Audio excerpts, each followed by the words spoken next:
জানেন যে এটা লালমনিরহাট জেলার সবচেয়ে একটা চাঞ্চল্যকর শিশু হত্যা মামলা ছিল। আমরা চেষ্টা করছি সবচেয়ে স্বল্পতম সময়ে 6 কার্যদিবসের মধ্যে আমরা এই মামলার যাবতীয় সাক্ষ্য গ্রহণ শেষে আজকে এই মামলার রায় প্রদান করেছেন মাননীয় জেলা আদালত মহোদয়।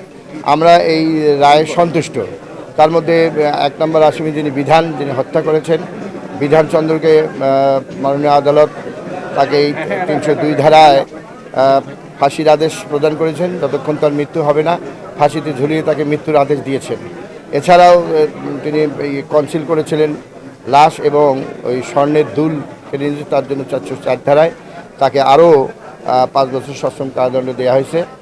এছাড়াও তার বাবা মা আর বাকি যে 2 জন আসামি ছিল রঞ্জিত কুমার এবং মমতা, তাদের 2 জনকে এই যে লাশ গোপন করার সহায়তা করার কারণে তাদেরকে 5 বছরের সশ্রম কারাদণ্ড আদেশ দিয়েছেন এবং অর্থদণ্ডও দিয়েছেন।